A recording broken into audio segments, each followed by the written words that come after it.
گزشتہ شب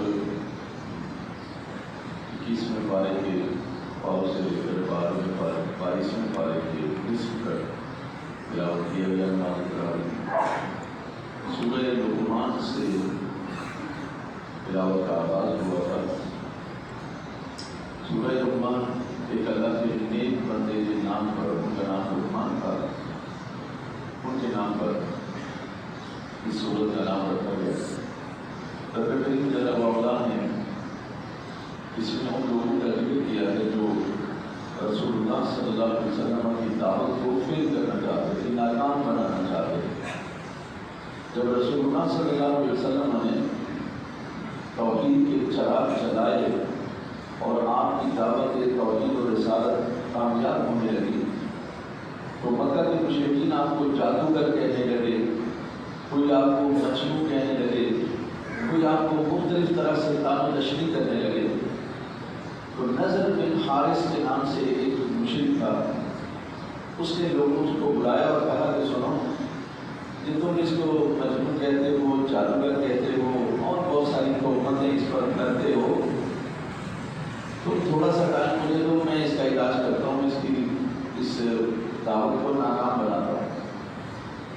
تو وہ تجارت کی غرض سے عراق چلا گیا اور عراق میں جب واپس آیا تو وہاں رستم و سہراب کے قصے لے کر آیا، قصے لکھے ہوئے ملتے تھے وہ لے کے آیا اور آ کر کے اپنی الگ مجلس سے سجانا شروع کر دیا اور الگ اسٹیج ڈرامے اس نے بنانے شروع کر دیے اور مختلف قسم کے ہنسی مذاق اور لغو اور فضول قسم کی باتیں کرنے کے لیے پروگرام شروع کر دیے۔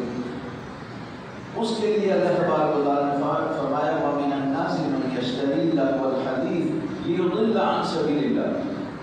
فرمایا بہت سارے لوگ ایسے ہیں جو لغو الحدیث یعنی فضول چیزیں خرید کر لاتے ہیں اور لا کر وہ لوگوں کو اللہ کی راہ سے بہکاتے ہیں تاکہ لوگوں کو وہ اپنے قصے اور کہانیوں میں، پروگراموں میں، کوئی مارننگ شو ہے، کوئی ایوننگ شو ہے، اس میں مصروف رکھیں تاکہ یہ قرآن نہ سن سکیں، یہ تراویح نہ پڑھ سکیں، یہ روزہ نہ رکھ سکیں، یہ اچھی باتیں نہ سن سکیں، یہ کر دو۔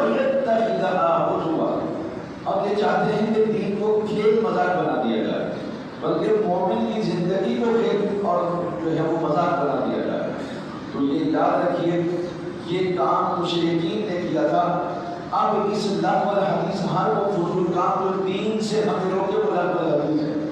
تو یہ جتنے مارننگ شو، ایوننگ شو یا ہنسی مذاق یا فنکار یا آرٹسٹ اور پتہ نہیں کیا کیا تفریح کے نام پر جو کچھ ہو رہا ہے، یہ دراصل دین کے خلاف سازش ہے۔ کیا سکھا رہے ہیں آپ کو، آپ کی اولاد کو ذرا بتا دیں۔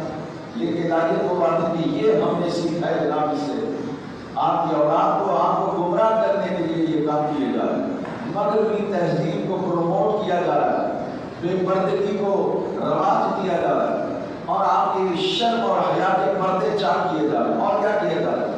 اور یہ وَيَتَّخِذَ هُزُوًا، اللہ کہہ رہے ہیں کہ انہوں نے مذاق بنا دیا ہے، جب کہ خود لقمان علیہ السلام جن کے نام پر یہ صورت ہے ان کے لیے اللہ تبارک و تعالیٰ یہ ارشاد فرما رہا ہے وَإِذْ قَالَ لُقْمَانُ لِابْنِهِ، اللہ تبارک و تعالیٰ نے جب وَلَقَدْ آتَيْنَا لُقْمَانَ الْحِكْمَةَ أَنِ اشْكُرْ لِلَّهِ، اللہ کہہ رہے ہیں کہ جب ہم نے لقمان کو حکمت دی تو اس لیے بھی تاکہ وہ اللہ کا شکر ادا کرے، فَإِنَّمَا يَشْكُرُ لِنَفْسِهِ، اور جو بھی اللہ کا شکر گزار بندہ بنے گا وہ دراصل اپنے ہی فائدے کے لیے ایسا کرے گا، کیونکہ وہ اللہ کا شکر گزار بندہ بنے گا، اللہ اپنی نعمتوں میں اضافہ کرے گا، اللہ اپنی رحمتوں میں اضافہ کرے گا۔ اشکر للہ، یہ وہی لقمان ہے جن سے کسی نے پوچھا تھا کہ یہ حکمت کہاں سے سیکھی آپ نے، کیا کام آپ نے انجام دیے کہ آپ کو حکمت اللہ نے عطا کی؟ انہوں نے فرمایا رزق حلال، صدق مقام، امانت اور دیانت اور فضول باتوں سے پرہیز اور خاموشی، یہ ہیں وہ 6 باتیں جس کی وجہ سے حکمت حاصل ہوتی ہے۔ آپ مجھے بتائیے، نہ ہمارا رزق حلال، نہ ہماری باتیں سچی، سچ سے ہم بھاگتے ہیں، اور نہ ہی ہمارے اندر دیانت، نہ ہمارے اندر امانت، اور ہم چپ تو رہ سکتے ہی نہیں جب تک ایک بات کے 100 جواب نہ دے دیں، ہم چپ نہیں رہ سکتے، خاموشی کو چھوڑ دیجیے. ہم خاموشی بھولتے ہیں کہ خاموشی ہوتی کیا ہے. تو حکمت کہاں سے آئی ہوئی؟ حکمت کا مطلب دانائی، حکمت کا مطلب عقل، حکمت کا مطلب یہ ہے کہ فکر اور تدبر. یہ کہاں سے آئے؟ کبھی نہیں آ سکتا. تو ہمیں تو زندگی کو لمبو لعب نہیں بنانا ہے. اس لیے کہ اللہ تبارک و تعالیٰ نے یہ لوگ کہتے ہیں جن کو ہم ہنسانے کا کام کرتے، لوگوں کو روک توڑ کو ہنساتے ہیں. آپ کو پتہ ہے کہ اللہ تعالیٰ نے کیا کہا؟ تمہیں تو یہ بتانا چاہیے لوگوں کو کہ بھائی فَلْيَضْحَكُوا قَلِيلًا وَلْيَبْكُوا كَثِيرًا. اللہ کہہ رہا ہے ارے رویا زیادہ کرو، ہنسا کم کرو. کیوں؟ رسول اللہ صلی اللہ علیہ وسلم نے فرمایا ہنسنے سے دل مردہ ہو جاتے ہیں. ارے یار جس کا ضمیر مر جائے اس کا احساس مر جاتا ہے، اور جس کا احساس مر جائے وہ انسان نہیں رہتا. تو آپ کہہ رہے ہم لوگوں کو ہنساتے ہیں. میرے رسول فرمایا کہ ہنسنے سے دل مردہ ہوتا ہے. لہٰذا کہا مارنے سے تو وضو بھی ٹوٹ جاتا ہے. بھائی کہا مارنے سے وضو ٹوٹ جاتا ہے. شریف مسئلہ ہے، یہ بھی یاد رکھنا.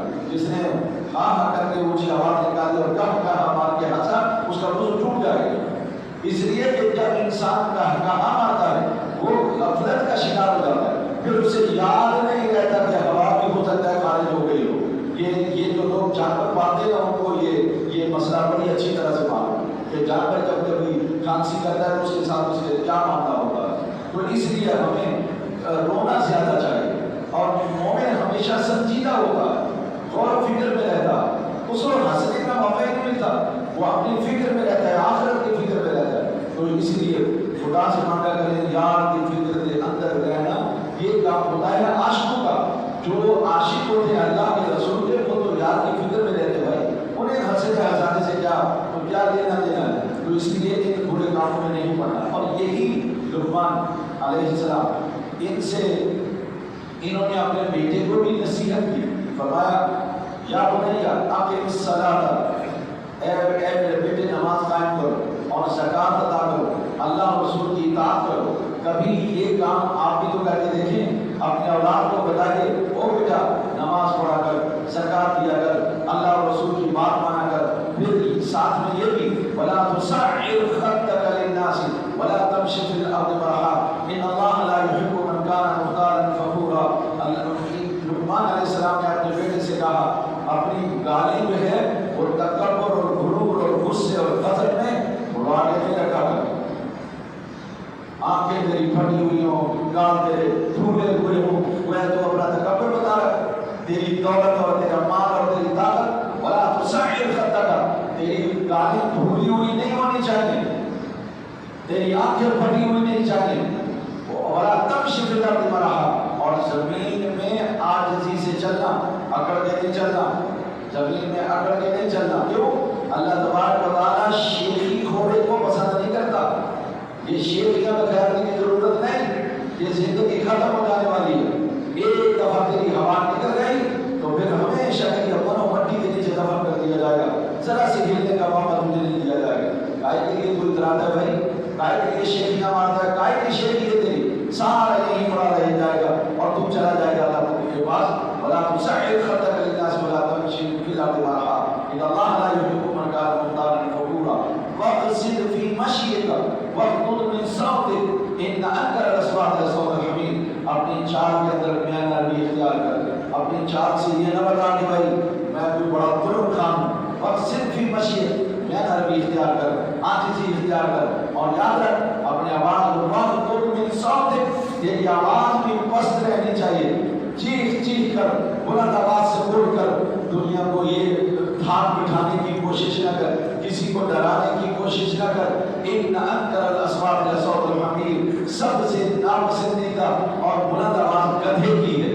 تو اللہ نے انسان بنایا ہے، گدھے مت بنو، آواز کو پست رکھو، بولنے کے اندر نرمی ہونی چاہیے، آواز میں انداز میں عاجزی ہونی چاہیے، انکساری ہونی چاہیے، شفقت ہونی چاہیے، ادب اور آداب ہونے چاہیے. گدھا بننے کی ضرورت نہیں. یہ اللہ کے یہ نیک بندہ جس کے بارے میں بعض لوگوں نے کہا کہ یہ نبی ہے، بہرحال نبی ہوں یا نیک بندے ہوں، ہمیں تو پتہ ہے کہ قرآن نے ان کا ذکر کیا. تو اس لیے ہمارے لیے یہ بڑی اہم بات ہے، اپنی اولاد کو یہ بات بتائیں کہ عاجزی اختیار کریں، آواز کو پست رکھا کریں، تاکہ پتہ چلے کہ یہ ایک سنجیدہ اور سچا اور مخلص مسلمان ہے. اس کے لیے یہ بات ضروری ہے. پھر اللہ تبارک و تعالیٰ نے سورہ اگلی سورت جو ہے وہ سورہ سجدہ، اس میں اللہ تبارک و تعالیٰ نے ان لوگوں کا ذکر کیا جو ام یقولون افترا۔ اب اللہ تعالیٰ کہہ رہے ہیں کیا یہ لوگ یہ سمجھ رہے ہیں کہ یہ جو قرآن ہے یہ محمد صلی اللہ علیہ وسلم نے گھڑ لیا، اپنے پاس سے بنا کے لے کے آئے ہیں؟ فرمایا یہ کی غلط فہمی ہے، قرآن کسی انہوں نے گھڑا ہوا نہیں ہے، قرآن انہوں نے کسی سے سن کے نہیں لایا، یہ تو قرآن ہم نے نازل کیا، ہم قرآن کو نازل کرنے والے ہیں، لہٰذا یہ پیغام ہمارا ہے، زبان مصطفیٰ کریم صلی اللہ علیہ وسلم، پیغام ہمارا ہے، ترجمان مصطفیٰ کریم صلی اللہ علیہ وسلم ہے، یہ ہماری بات کو تک پہنچا دے۔ کیوں؟ براہ راست تم میں یہ حیثیت یا تم میں یہ صلاحیت نہیں ہے تم اللہ تعالیٰ سے براہ راست یہ بات کر سکو، اور وہ کیا ہے؟ ایک بات نے کہا نا، دل بینا بھی کر خدا سے طلب، کہ آنکھ کا نور دل کا نور نہیں، مصطفیٰ کریم صلی اللہ علیہ وسلم کو دل کا نور حاصل ہے، اس لیے اللہ تبارک و تعالیٰ سے براہ راست بات بھی کرتے ہیں، گفتگو بھی کرتے ہیں، اور جبرائیل آپ کے پاس آتے ہیں، آپ اپنا پیغام آگے پہنچاتے ہیں۔ اس لیے اگر آپ کو بھی دل کا نور چاہیے، اپنی عبادت و ریاضت، محنت اور مشقت، تدبر اور تفکر میں، ذکر و فکر میں اضافہ کر دیں، اللہ تعالیٰ دل کا نور آپ کو بھی عطا فرمائے۔ پھر وہ باتیں بھی آپ کو سنائی دیں گی جو عام آدمی نہیں سن سکتا، پھر وہ باتیں بھی آپ جان پائیں گے، اندر کی باتیں کہ جو عام آدمی جان نہیں پاتا، پھر اللہ تعالیٰ آپ کو ایسا دل دے دے گا، پھر اللہ تعالیٰ ایسا آپ کو کان دے دے گا جو آپ دور و نزدیک سے بھی سن سکیں گے، اندر کی بات بھی بوجھ سکیں گے کہ یہ اندر سوچ کیا رہا ہے۔ اور اس کا مقصد یہ ہے کہ ہمیں کیا کرنا چاہیے؟ اللہ کی عبادت و ریاضت میں اضافہ کر دینا چاہیے، اور قرآن اللہ کی کتاب ہے، اس کو سمجھنا چاہیے، یہ پیغام ہے اللہ کا، اور یہ اس لیے نہیں آیا کہ ہم کس سے کہانی بنا کر سنا دیں، یہ اس لیے آیا تاکہ ہم اسے پڑھیں، ہم اسے سمجھیں، اور پھر اس کو ہم عمل کریں، اس کو اپنائیں، تب ہمیں اس کا فائدہ حاصل ہوگا۔ سورہ احزاب شروع ہوتی ہے۔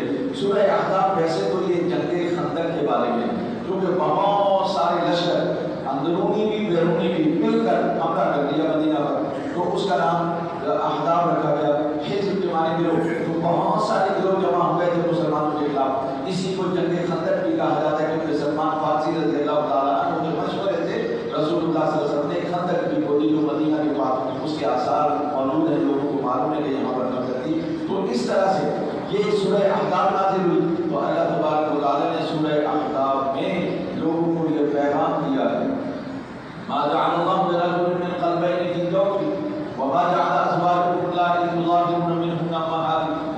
سب سے پہلے ایک بندہ تھا، وہ یہ کہتا تھا یار تم محمد کے پیچھے کیوں لگے ہوئے، یہ اس کا تو ایک دل ہے، اسی سے یہ سوچتا ہے، سمجھتا ہے اور لوگوں کو بات بتاتا ہے، میرے پاس آؤ۔ قلبین فی جوفہ، ارے میرے دل میں، میرے سینے میں دو دل ہیں، میں دو دلوں سے سوچتا ہوں اور دو دلوں سے سمجھ کر بات کرتا ہوں، میرے پاس آؤ نا، اس کے پاس کیا لینے جاتا ہے؟ تو اللہ تبارک و تعالیٰ نے اس کا جواب دیا۔ اصل میں وہ یہ بات کر کے جیسے بندہ کرامت بتاتا ہے، اپنی شوقتا بتاتا ہے کہ دیکھو میں تو ایسا ہوں، اس کا ایک دل ہے، میرے دو دل ہیں۔ اب یہ اس زمانے کی بات ہے، تو اللہ تعالیٰ نے اس کا جواب دیا، ما جعل اللہ لرجل من قلبین فی جوفہ، کسی شخص کے سینے میں دو دل ہو ہی نہیں سکتے، دل ایک ہے، ہاں اس دل میں دو باتیں نہیں ہو سکتی، ایک شیطان اور دوسرا رحمان، ایسا نہیں ہو سکتا، یا شیطان ہوگا یا پھر رحمان ہوگا، جہاں رحمان ہوگا وہاں شیطان نہیں ہوگا، اور جہاں شیطان ہوگا وہاں رحمان نہیں ہوگا، یہ بات تو ہے، لیکن ایسا نہیں ہے کہ ایک دل شیطان کے لیے ہو ایک رحمان کے لیے ہو، ایسا دوگلا اور منافق آدمی وہ کبھی سچا مسلمان نہیں بن سکتا۔ لہٰذا نبی صلی اللہ علیہ وسلم یہ بات بھی اللہ تبارک و تعالیٰ نے یہاں پر اس کی بات کا جواب دے دیا۔ پھر اللہ تبارک و تعالیٰ نے یہ جو لیب والے بچے ہوتے ہیں، ایڈاپٹیڈ چائلڈ ہوتے ہیں، لوگ بچہ لے لیتے ہیں، اسے پالتے ہیں، اسے اپنا نام دے دیتے ہیں۔ میرے رسول صلی اللہ علیہ وسلم نے زید بن حارثہ رضی اللہ تعالیٰ عنہ، ان کا جو ہے نا ان کو اپنا بیٹا بنا لیا تھا۔ آپ نے ان کو فرمایا کہ یہ میرا بیٹا ہے۔ اب لوگ رسول اللہ صلی اللہ علیہ وسلم سے محبت کرتے ہیں، تو جو آپ نے فرمایا اسی کے مطابق لوگوں نے زید بن حارثہ کو زید بن محمد کہنا شروع کیا، زید بن محمد کہنا شروع کر دیا، یعنی محمد کا بیٹا ہے۔ یہ مشہور ہوتا رہا چلتی رہی بات۔ پھر میرے رب نے یہ حکم دیا، ادعوہم لآبائہم هو اقسط عند اللہ، فرمایا ان کے باپ کے نام سے پکارو، اور منہ بولا بیٹا آپ کا سگا نہیں ہو سکتا، منہ بولا بیٹا آپ کا سگا بیٹا نہیں ہو سکتا، اس کا باپ وہی ہے جس کا یہ بیٹا، لہٰذا ان کو ان کے باپ کے نام سے پکارا جائے۔ اس کے بعد سے نبی صلی اللہ علیہ وسلم نے منع فرما دیا۔ پھر اس کے بعد لوگ زید بن حارثہ ہی کہنے لگے کیونکہ اللہ کا حکم آ گیا۔ وہاں ایک مسئلہ پیدا ہو گیا کہ ابو حذیفہ رضی اللہ تعالیٰ عنہ ان کا غالباً ایک بچہ تھا جو سالم اس کا نام تھا، انہوں نے یہ پالا ہوا تھا، لے پالا تھا، اور وہ اس کو اپنا ظاہر ہے کہ جب وہ ان کا یہ اللہ تعالیٰ نے کہا کہ یہ اپنے باپ کا بیٹا ہے تو پھر ان سے پردہ بھی لازم ہو گیا۔ پہلے تو وہ ماں بنی ہوئی تھی، کہا ہوا تھا بیٹا، عربوں میں کسی کو اگر بیٹا کہہ دیتے تھے تو اس کی لاج یوں رکھتے کہ اپنی جائیداد میں حصہ بھی لیتے تھے، یعنی وہی بیہیویئر ہوتا تھا جو سگے بیٹے کا ہوتا تھا۔ تو اللہ تعالیٰ نے اس کو رد کیا، کنڈم کیا اور فرمایا نہیں، ایسا نہیں ہو سکتا۔ لہٰذا ابو حذیفہ کی بیوی کو بلایا نبی صلی اللہ علیہ وسلم، فرمایا اللہ تعالیٰ نے منع کر دیا یہ تمہارا بیٹا نہیں، اب تم ایک کام کرو، کام یہ کرو کہ اس کو اپنا دودھ پلا دو، اس کو اپنا دودھ پلا دو تاکہ تم اس کی امی بن جاؤ، رضائی ماں بن جاؤ، کیونکہ جس کا بندہ دودھ پی لیتا ہے وہ بھی امی کی طرح ہو جاتی ہے اور اس کے بچوں سے اس کا رشتہ بھی نہیں ہو سکتا، لہٰذا اس کو اس کی امی بن جاؤ، اس کو اپنا دودھ پلا دو۔ اب آپ اس بات پر ابھی ہم نہیں جاتے، وہ تفصیل ہے کہ وہ بڑی عمر کے تھے پھر بھی ان کو پلا دیا دودھ، یہ میرے رسول کا حکم تھا، میرے رسول کی خصوصیت ہے، جو حکم دیں گے اس پر عمل کرنے میں ہی دین ہوگا، لہٰذا آپ صلی اللہ علیہ وسلم نے ان کو بھی یہ حکم دیا۔ اس کا مطلب یہ ہے کہ جو بچہ جس کا ہے اس کو اس کے باپ کے نام سے ہی پکارنا چاہیے، اللہ یہ کہ بات ضرورت ہے جو دنیاوی معاملات ہیں، لیکن معلوم ہونا چاہیے کہ یہ کس کا بچہ ہے اور اس کے باپ کا نام ہے، اور اگر نہیں معلوم ہے تو میرے رب نے فرمایا وہ تمہارا بھائی ہے، دینی بھائی ہے۔ کیا ہے؟ ایسا بھی ہے بچوں کو معلوم ہی نہیں کہ عیدی کے کون سے جھولے سے اٹھا کے لائے یا پھر ان کو چھپا کے کون سے اس سے اٹھا کے لائے، کوئی پتہ نہیں، ہاسپٹل سے اٹھا کے لائے، نہ امی کا پتہ نہ ابا کا پتہ، ہمیں تو نہیں معلوم ہے انسان کا بچہ، تو فرمایا یہ عبداللہ ہے، اللہ کا بندہ ہے۔ کس کا بیٹا ہے؟ عبداللہ کا بندہ، نام تو اس کا آپ دے دیں گے لیکن بیٹا کس کا ہے؟ عبداللہ کا، یہ عبداللہ کا اللہ کا بندہ ہے اور تمہارا دینی بھائی ہے۔ بس یہ ہمیں طریقہ اللہ تبارک و تعالیٰ نے سکھایا۔ یہ جو سورت ہے سورہ احزاب، اس میں مصطفیٰ کریم صلی اللہ علیہ وسلم کے ازواج مطہرات کے لیے اللہ تعالیٰ نے بے شمار جو ہے وہ فضائل بیان کیے اور احکامات بھی دیے۔ فرمایا یا نساء النبی لستن کأحد من النساء ان اتقیتن فلا تخضعن بالقول فیطمع الذی فی قلبہ مرض وقلن قولا معروفا۔ فرمایا اے نبی کی بیویوں تم عام عورتوں کی طرح نہیں ہو، دیکھیے اے نبی کی بیویوں تم عام عورتوں کی طرح نہیں ہو، لستن کأحد من النساء ان اتقیتن، اگر تم اللہ سے ڈرتی ہو، اگر تم پرہیزگار ہو، فلا تخضعن بالقول، تمہاری آواز جو ہے درخت ہونی چاہیے، نرم نہیں ہونی چاہیے۔ کیوں؟ جیسے عورتوں کے جسم میں اللہ نے کشش رکھی ہے ان کی آواز کے اندر بھی کشش رکھی ہے۔ کوئی شخص عورت کو دیکھے نا صرف آواز سنے تو وہ اس کا فریفتہ ہو جاتا ہے، یہ آواز یہ کشش اللہ نے رکھی ہے۔ فرمایا تمہاری آواز اتنی نرم نہیں ہونی چاہیے، فیطمع الذی فی قلبہ مرض، وہ آدمی جس کے دل میں کچھ مرض ہے، آسان جس کے دل میں عشق کا مرض ہے، بھوت سوار ہے اس پر، تو اس کے دل میں آپ کے لیے برا خیال پیدا ہو سکتا ہے۔ ذرا غور کیجیے گا، اللہ تعالیٰ نبی کی بیویوں کو کتنا پاک رکھنا چاہتا ہے، آواز کو مست رکھیں، سخت رکھیں، اتنی نرمی نہ دکھائیں کہ بار آنے والا ملاقات کے لیے سننے والا آپ کی آواز اپنے دل میں عشق پال لے، محبت پال لے، پہلے ایک دفعہ یا بھول کے اب آنا بار بار آنا شروع کر دے۔ فلا تخضعن بالقول فیطمع الذی فی قلبہ مرض وقلن قولا معروفا۔ ہاں یہ ضرور ہے ان کو برا بھلا نہ کہو، بات اچھی طرح سے کرو، ادب سے کرو، اخلاق سے کرو، لیکن اتنی بات نرمی نہیں ہونی چاہیے کہ اس کے دل میں مرض پیدا ہو جائے۔ ایک بات آگے ذرا سنیے گا، مسئلہ ایک بہت زبردست ہے، وہ سمجھانا ہے اہل بیت کے حوالے سے۔ فرمایا وَقَرْنَ فِي بُيُوتِكُنَّ، اپنے گھر میں رہو، وَقَرْنَ فِي بُيُوتِكُنَّ، اپنے گھر میں رہو۔ اس کا مطلب یہ ہے کہ عورت کا جو دائرہ عمل ہے وہ اس کا گھر ہے۔ وَقَرْنَ فِي بُيُوتِكُنَّ، اپنے گھر میں رہو۔ ہاں اگر کبھی اس کو کام سے باہر جانا پڑے تو اسلام نے عورت کو جانے کی اجازت دی ہے، اسے قید نہیں کیا، لیکن اس کو ایک شرط رکھی ہے، وَلَا تَبَرَّجْنَ تَبَرُّجَ الْجَاهِلِيَّةِ الْأُولَىٰ۔ فرمایا ہاں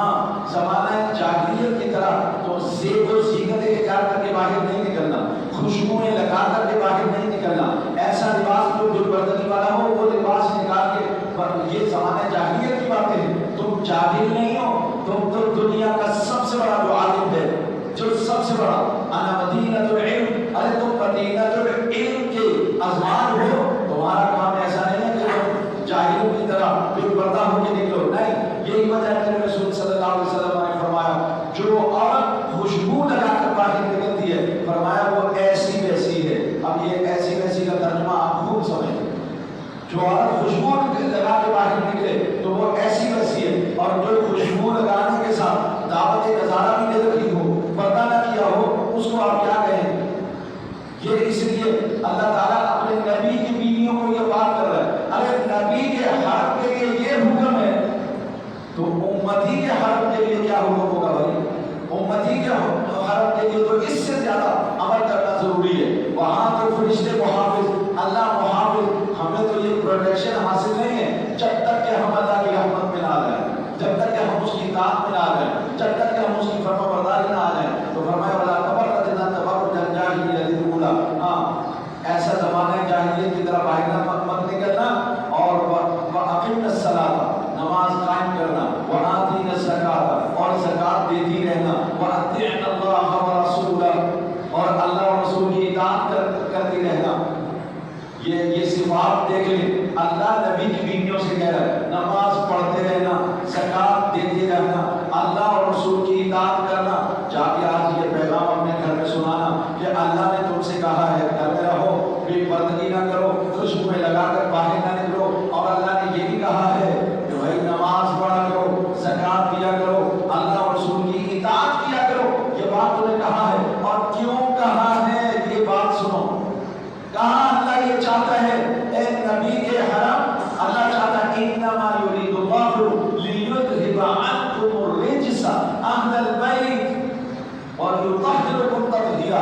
اے میرے نبی کے اہل بیت، اللہ چاہتا ہے تم سے برائی کو دور کر دے، تم سے ہر قسم کی تکلیف کو دور کر دے، تاکہ لوگ تمہیں بری نظر سے نہ دیکھ سکیں. اس سے تمہیں بچانے کے لیے اللہ تمہیں ویطہرکم تطہیرا، اللہ تمہیں پاک صاف رکھنا چاہتا ہے. کیوں؟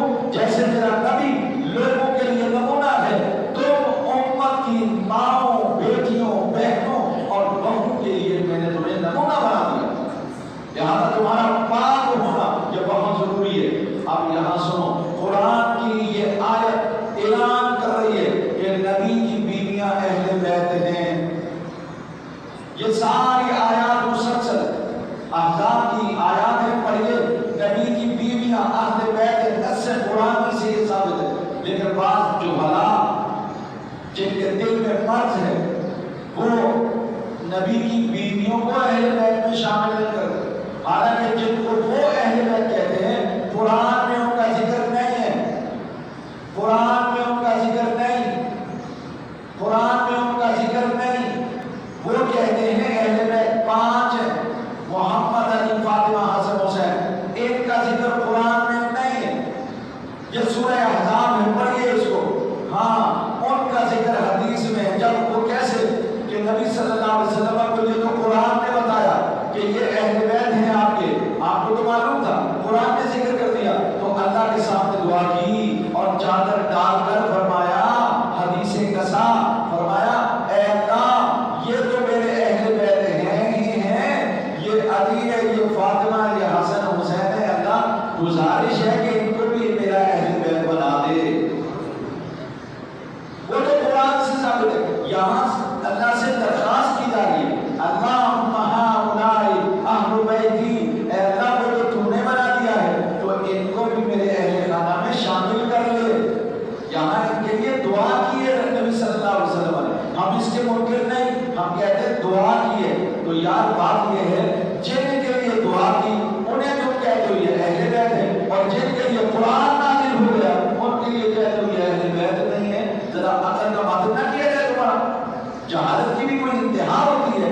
جن کے لیے قرآن نازل ہو وہ اہل بیت نہیں، قرآن کہہ رہے ہیں اہل بیت، اور تم ان کو اہل بیت نہ مانو. اور جن کے لیے رسول سفارش کریں، دعائیں کریں، عرض کریں اللہ ان کو شامل کر دے، ان کے لیے تم کہتے ہو یہ اہل بیت ہے. تو یہ یاد رکھیے اہل بیت سے مراد رسول اللہ صلی اللہ علیہ وسلم کی ازواج مطہرات پہلے ہیں، کیونکہ نص قرآنی سے ثابت ہے. اس پر ایمان رکھنا یہ فرض ہے. اور ادھر حدیث ہے، ادھر حدیث ہے، بس وہ حدیث سے ثابت ہے. یہ آپ ذرا فرق بھی تھوڑا سا یاد رکھیں. پھر اللہ تبارک و تعالیٰ نے ارشاد فرمایا یا ایھا الذین آمنوا لا تدخلوا بیوت النبی الا ان یؤذن لکم الی طعام غیر ناظرین اناہ ولکن اذا دعیتم. اللہ تبارک و تعالیٰ نے فرمایا اے ایمان والو، نبی کے گھر میں بغیر اجازت کے نہ جایا کرو. بھلے تمہیں کھانے کے لیے بلایا گیا اور پھر جب کھانا کھا لو تو پھر وہاں گپستان نہ کہ ڈبے لگاؤ اور بیٹھے رہو وہاں جا کے رسول کو تکلیف ہوتی. حضرت ہوا کیا کہ سید عالم صلی اللہ علیہ وسلم نے سیدہ زینب بنت جحش رضی اللہ تعالی عنہا سے جب شادی فرمائی نکاح کیا تو آپ نے دعوت ولیمہ رکھا. تو دعوت ولیمہ میں صحابہ کو بلایا. اب صحابہ ابھی دیگیں جو ہے وہ پکنے کے لیے برتنوں کی صرف آوازیں آئی تھی, یہ وہاں جا کے جمع ہو کے بیٹھنا شروع ہو گئے. پہلے سے ابھی کھانا تیار ہونا شروع نہیں ہوا, صرف برتنوں کی آوازیں آئی, وہاں پر یہاں پر دیکھ پکے گی. یہ آوازیں سن کر وہاں پر پہنچ گئے اور جا کر کے جناب ڈبے لگانا شروع کر دیا. اب کھانا پک گیا, کھانا کھا لیا, کھانا کھانے کے بعد بھی وہیں بیٹھے ہوئے اور ٹولیاں بنا کر ڈبے لگا.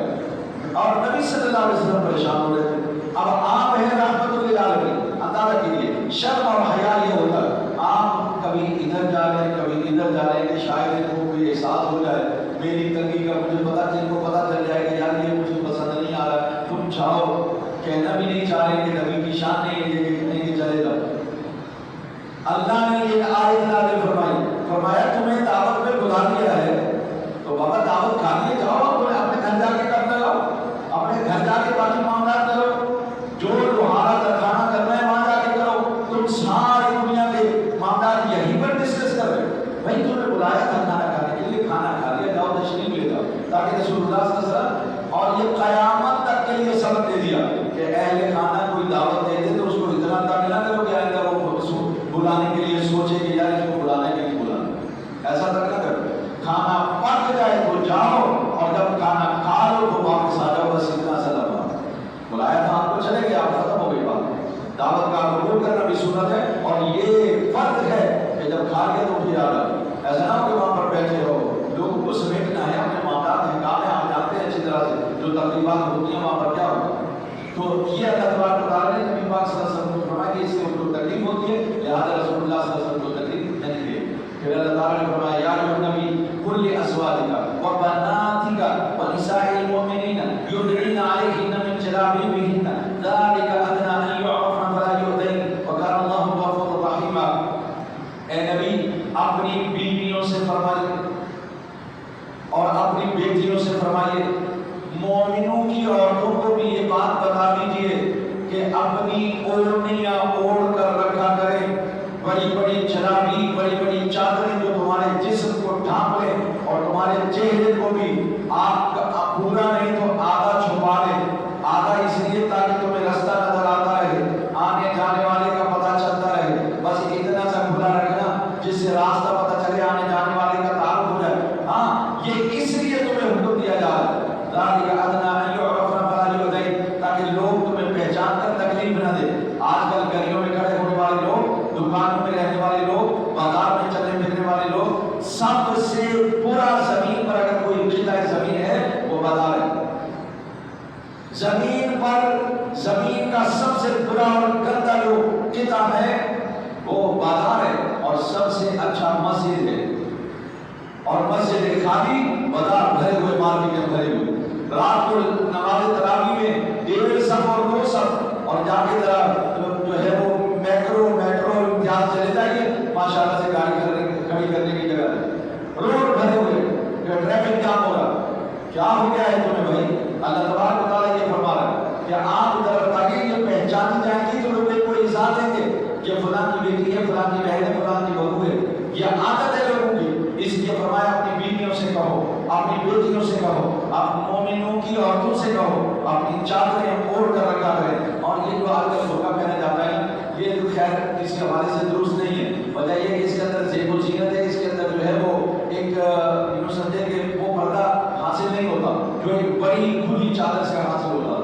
لیکن چونکہ لوگوں نے پہلے پردہ اتارا, پھر اس کے بعد پٹکا بنایا دوپٹے کا, پھر پٹکا بھی چھوڑ دیا, تو اب ہم کہتے ہیں کہ چلو یہ جو برقع ہے یہی غنیمت ہے, اسی کو پہنا کرو. تو یہ برقع جو ہے وہ ہونا چاہیے تاکہ جو ہے وہ پردے کا صحیح تصور جو ہے وہ ہو سکے اور بچیاں بیٹیاں بہویں یہ ایذا سے بچ سکیں. آپ کہیں گے کون سی ایذا ہے بھائی؟ لوگ آنکھوں سے بھی ایذا دے رہے ہوتے ہیں, الفاظ کس کر یعنی الفاظ بول کر بھی ایذا دے رہے ہوتے ہیں. کوئی بات اگر کس دی تو یقیناً یہ بھی ایذا ہے, تکلیف ہے. اس لیے جو ہے اس سے بچنے کے لیے ضروری ہے کہ کھلا پردہ آپ کو کرو تاکہ وہ پہچان ہی نہ سکے ہے کون, اور پھر آنکھیں بھی نیچے ہونی چاہیے.